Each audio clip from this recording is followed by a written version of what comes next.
welcome to In the Zone. I'm Craig Zimmerman, and we've got a new interview here in front of us. Miss Besty Davenport, welcome, Betsy. Okay, thank you. Thanks for having me. And so, you know, today is interesting because of a couple things. You and I have never met, but we live about 250 feet from each other. Right. Yeah. And the families go back a couple of generations, and we'll talk about that a little bit. Yeah. So, welcome in. Thank you. You're a Marine City native. Yeah. And you're a principal of Holy Cross Elementary School. Yeah. So tell the audience who doesn't know where Besty Davenport was born and raised by who? Okay, yeah. So born and raised in Marine City all my life. And my parents are Cindy and Vince Creelter, also raised in Marine City. My mom was actually born in Canada, came over when she was about 5 years old, has been here ever since.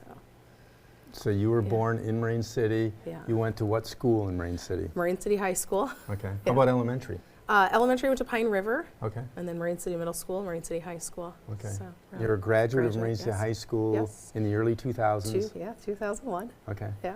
So you go to, let's talk about the family. You know, growing up in a small town, Marine City, you tend to not just, you know, know a few people, you sort of know the community. You know everybody, yeah. So you started out that way as a child. Yeah. And then fast forward, you know, 20-some, 30-some years later, and you're sort of the same thing, but you're doing it differently at Holy Cross Elementary. Yeah, So when did you decide, where did you go to college? Yeah. Okay. Yeah, so I went to Oakland University. Okay. Actually, right out of high school, I went to SC4 for 2 years, had a great experience there, and then I transferred to Oakland and got my bachelor's in elementary education. And I worked in Memphis Community Schools for a couple of years, and then I took some time off and stayed home with my boys. And then when I went back to work, I actually worked for the Michigan Attorney General's office. I was part of the OK to Say program. Have you heard of OK to Say? Not me personally. Oh, it's fantastic. Okay. So it's an anonymous way for students to be able to report something that's a threat to themselves or somebody else, any kind of concerns or things like that. So that's unique to the state of Michigan. And so I was a presenter for that program for several years. I also did community presentations to adults and seniors on identity theft and other scams. And then I started working at Holy Cross. My boys went to school there. I started them out in preschool, and so I started there as a classroom assistant while I was also working for the Attorney General. Did that part-time, and then I started teaching preschool, and I was an interventionist there as well. And then I was an interventionist again another year, and then the following year I became principal. So talk about teaching there and how the transition from teaching to being a principal went. Tell us. So that's interesting. It's tricky, right? So like I started there as a parent first. So there's that dynamic, right? So the kids would know me as Dylan and Preston's mom, right? Or they'd call me Miss Betsy.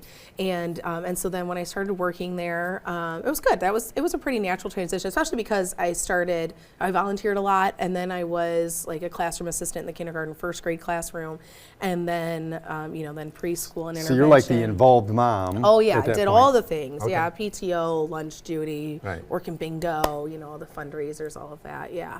And so I feel like it was a pretty natural transition. I think it was a little bit more difficult when I became principal. And so, you and I talked about that a little bit, it was not in my plans. I've always wanted to be a teacher my whole life. I mean, my mom will tell you that from the time I was little, I would play So how many school. years did you teach there? 3. Okay. Yeah, that's it. Okay. So yeah, actually 2 full years, and then I was the classroom assistant for a year too. And how long have you been the principal? This is my 6th year. Okay. Yeah. So let's talk about, we briefly talked about it when you walked in the door, about the fact that Holy Cross Elementary, when you started as a principal, had how many students? 55. Okay. So we are here 5-6 years later, and you've got 150. Okay. Yeah. Yeah. So something's going right there. Yeah. It's pretty awesome. We have an amazing staff that's just dedicated and devoted to being a Catholic school teacher at Holy Cross. They're there because they want to be there, not because they have to be there. And so really, I just feel like it's my job to support them and let them shine and do their thing.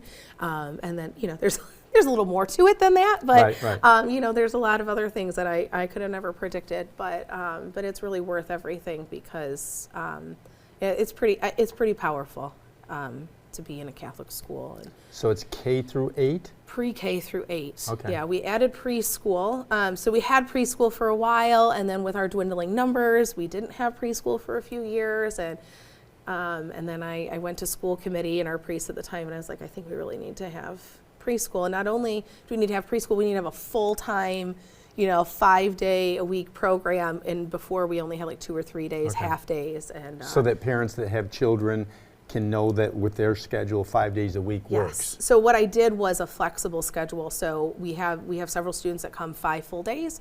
We have, our most common would be 3 full days, but then I have some that are 3 half days. I have some that are 2 half days.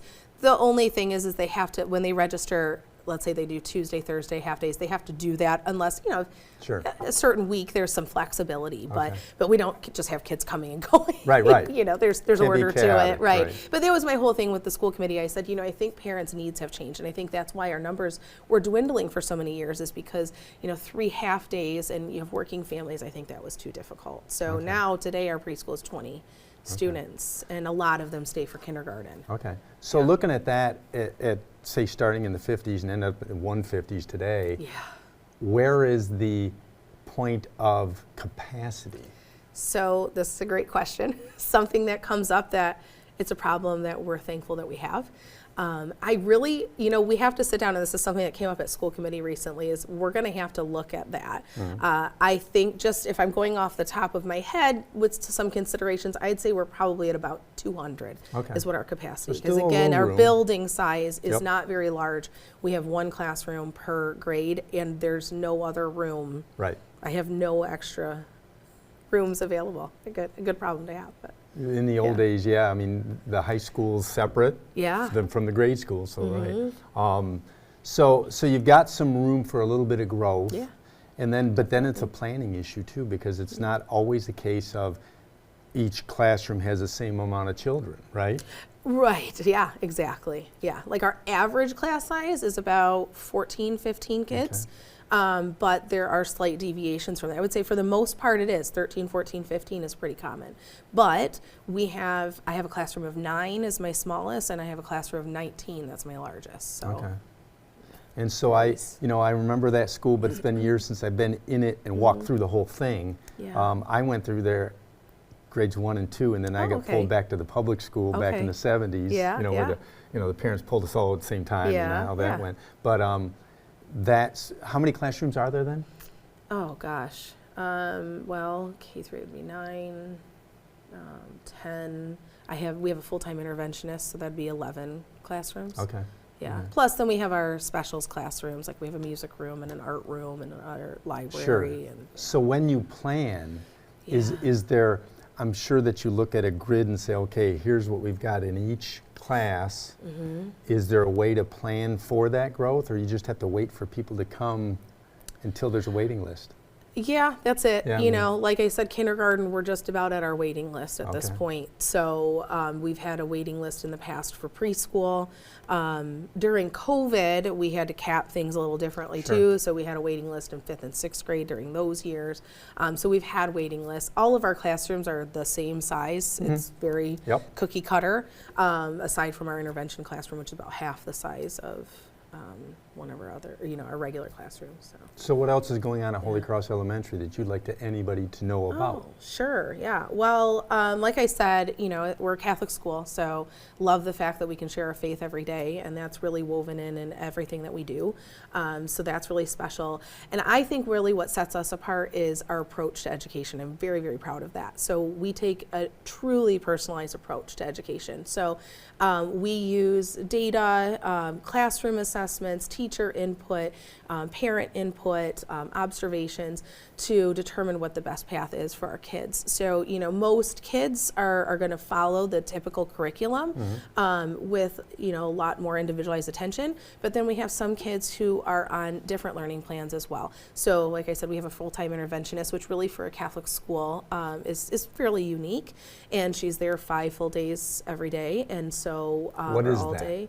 So that is for our students that maybe have a gap. Usually they have a gap in where they're at and where they need to be. Okay. So maybe they struggle in math. Maybe their foundational skills. So let's say they're working on multiplication in 3rd grade, but they're still struggling a little bit with some regrouping and things like that. We'll work on the interventionist with that. Okay. Reading skills. Maybe they're not quite at the reading level they need to be. So they'll work with her on that. So we call that program academic so success. that they don't fall between the cracks and come too far behind. Yes, and we Okay. find a lot of students that come to us, we'll reach out to the parents, hey, we noticed that they're struggling a little bit here.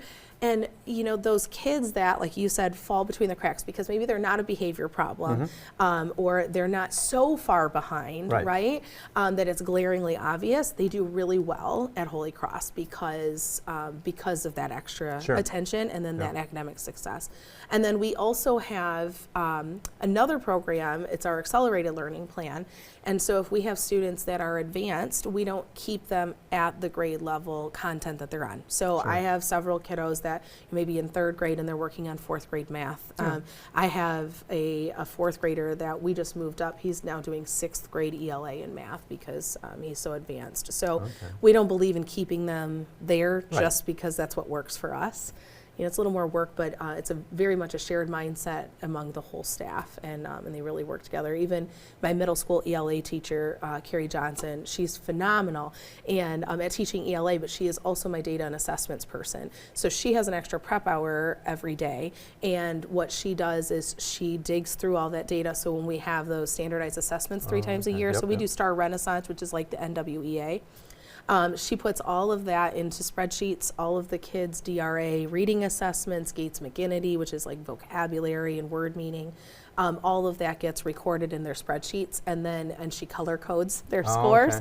And then she'll share those with myself, with our interventionist, the classroom teacher, and then again, that helps us with conversations with the parents. So. Now, how many kids on average, this may be a trick question, but how many kids on average, say out of when they're done with 8th grade, will go to Cardinal Mooney as an example? That's a good question. That's really grown quite a bit over the last several years. I would say a large number of our students. Off the top of my head, like 85%. Okay. Which even 10 years ago, maybe even 5 years ago, was maybe 50%. It depends on each class is a little different, but a lot of them do. Growing a culture then, if you will. I think so, yeah. Especially, again, we're unique in the sense that we have a campus that's pre-K through 12, Catholic campus. We're the only one in St. Clair County and really in the greater part of Macomb County as well. So we have students at Holy Cross that come from as far north as Croswell and as far south as, I think my furthest one now, like Clinton Township. Yeah, but I had a student in Fraser. They just moved to St. Clair, though, because they wanted to be closer to our campus. Well, when you look at it, too, from a logistic standpoint, there used to be Catholic schools in St. Clair and Port Huron, and, they don't all exist anymore. They don't, right. So, you're the only elementary school from the Thumb to... No, we're not. No, there's a lot of others. We have our Blue Water Vicariate. Yeah, so we have as far north, and that's the farthest north parish and school in the Archdiocese of Detroit is St. Edward's on the Lake in Lakeport, and they're pre-K through 5. And then there's St. Mary McCormick in Port Huron. We're in Marine City, Holy Cross, and then we've got Immaculate Conception in Ira and St. Augustine in Richmond. That's kind of part of our Blue Water Vicariate, yeah. But as far as us being pre-K through 12 and sharing that campus with Cardinal Mooney, that's very unique. Yeah. So our kids can do dual enrollment. So we have kids that go over for foreign language and math in 8th grade, which is really nice. And then it's great too. Those kids, they're actually coming this week. A group from Cardinal Mooney, and they're going to come and deliver candy for Christmas to our kids. They put on a trunk or treat for our kids. They'll invite our 7th and 8th graders to their pep assemblies, which our kids love. So we've got a great partnership with them. So, I mentioned something before we turned the cameras on and started, but it's like we talked about the family dynamic in that your mother, uncle, grandparents lived down the street from where I grew up, across from my grandparents, and not only that, but the other side of the family is the Crealters.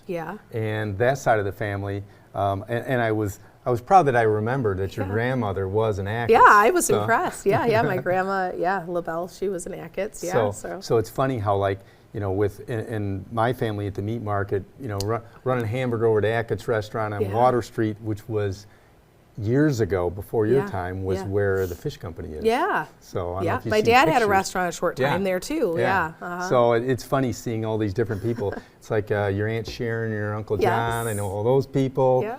You know, Yeah. So it's all small town It stuff. is very small town stuff. Yeah. And I love that stuff. And I like those stories and those connections. I like sharing that with my kids. Yeah. It's funny because time goes by, like working at the meat market in high school or even in college, I can remember certain people. I can remember your father coming in. I can remember your grandmother's coming in. To some degree, I almost remember what their standard orders were. Oh, you I know? bet. Yeah. So tell me about your children and husband. Sure, yeah. So my husband Steve grew up in the area as well, and we have 2 kids, Dylan and Preston. So Dylan is 16 and he's a sophomore at Carter Mooney, and he just started driving a couple months ago. So we're kind of navigating. It's good, but it takes your mom anxiety to another level, right? And having those kind of discussions and boundaries and stuff like that. So and then Preston is in 7th grade at Holy Cross. So, and he's 13. Does he get a little ribbing from his friends that mom's the boss at the school? No, not really. Well, the kids have said to him, and Dylan got it too, because Dylan, was at Holy Cross as well. Oh, you got it easy. Your mom's. They're like, oh no, it's follows actually me home. Yes. Well, and it's far worse. Like if they get in trouble, right? Yep. Yeah. So Preston likes to pretend he doesn't really know me at school. Like okay, straight. Where Dylan was in my office constantly, like looking for snacks, bringing his friends in to hang out. Okay. Yeah. So. Anything you want to discuss as far as talking about, applying? I know I've seen some signs around when you have open houses, things like that. Oh, yeah, sure. No, that's a great question. So we'll be having our open house in early February. And actually, I just put in my parish bulletin article, my first one for January will be about our open house. So we'll start talking about that. We have Catholic Schools Week at the end of January. And so concluding that, we'll have our open house. Yeah. And so I would say that would be the time for people to start looking at doing applications. For the most part, depending on what our capacity is in, different people's situations, we can enroll all year. But the earlier the better, especially like I said, as we have classrooms filling up, right? So, there's that open house. And then what was the other thing you asked me? Just the open house. And then I guess the next question would be, is it proper to ask the question of what does it cost to attend a school like that? Sure, yeah. So we have not quite set our tuition yet for next year. Yeah. I actually had a principals meeting today with the Blue Water Vicariate. Again, I think it's small town stuff. Like we're known in the Archdiocese. Archdiocese of Detroit is huge, right? It's an archdiocese. It's huge. We're unique in our Blue Water Vicariate, where us Blue Water Catholic school principals really work together a lot. We have regular meetings. We're texting on a text thread daily. So I think that's pretty unique and special. We really support each other. So we were kind of having that conversation of like, where are we going with tuition next year? So we always have an introductory rate to families that are new to Catholic education, and that's $3,000. We do know that's what it's going to be next year. So it's a nice way for people to kind of try it out and see how that works in their budget. And then otherwise, this is again off the top of my head, we're about $5,000 if you're in Vicariate, and I'll describe what that means, and about $6,000 if you're out of Vicariate. Basically, in Vicariate means if it's parishioners of any of the Catholic churches in our Blue Water area, and that's because we are subsidized by the parishes. So basically, when they give to the church, part of that goes to the school, so they get a little discount knowing that they're tithing dollars. Sure. Okay. So, I think we covered everything. I guess the question I'll go back to is that I didn't ask is, when did you decide that you wanted to be a teacher? Oh, I don't even remember a time when I didn't. I always wanted to be a teacher. I've always loved school. I love school in every form, whether it was elementary school, middle school. That's just a hard age. Would you associate that with having a great experience with a specific teacher? Yeah, I mean, well, I had a great experience. Okay. Again, I was at Pine River. I thought it was great. Pine River was great. Marine City Middle and High School were great. I had great teachers. Yep. I have one that I can't go without giving a shout out to, is Mrs. Faraci, and I still talk to her. Okay. Like, you know, I'll see little, she was my 4th grade teacher at Pine River, and I'll see little like memes or things online that says something about, you know, you always remember your favorite teacher, and I'll send it to her. And yeah, so still talk to her. Yeah, I had great experiences, and I love school. But again, like I loved college. I love going to school. I could be a professional student, I think, but time is, Right, you know, right. the longer you go to school, right? So I have my master's, and that's something too. I would love to get my doctorate for no reason other than just I enjoy learning. I love going to school, but time too, right? And I have 2 boys at home, so I don't know, maybe one day, but also there's a cost to that as well. I don't want more student loan debt. So, but yeah, I love, so I've always wanted to be a teacher. I used to play school. I'd set up my stuffed animals, I'd, you know, whatever. Yeah, and then principal, like I said, I don't know how much I've shared here, but, you know, when our principal resigned and I was teaching at Holy Cross, you know, a member of school committee reached out and said, you know, Father wanted me to contact you because your name has come up a lot as a recommendation of somebody who would be a good fit for the next principal. And I was like, what? Yeah. Like, I did not, you know, it's not that I didn't want to be a principal. I never thought of being a principal, and I never really looked at myself as a leader. And so it's a role I've had to grow into, but I'm very blessed. And I also can see ways in my life all along that God's been preparing me for it without me even knowing. So. Yeah, it's like coming to the fork in the road. It was natural to go such and such a way. I don't know if it was natural, but maybe a little bit. There was a little pushing, you know. But I'm glad. I don't have any regrets. So, yeah. We'd like to thank Mr. Mike Bebuck for putting this together. Yeah. And I've given Mike the title of he's my program manager here, scheduling things. So if anybody knows anybody like yourself, or you know of anybody, the number will be up on the screen too to give me a call, 586-707-5011. And we'd like to thank Besty Davenport. I'll call her Betsy Crealter Davenport just because put that Marine City flavor on there. Thank you for coming in. We look forward to seeing you. Thanks for having me. Thank you. Have a good week. Thanks. You know?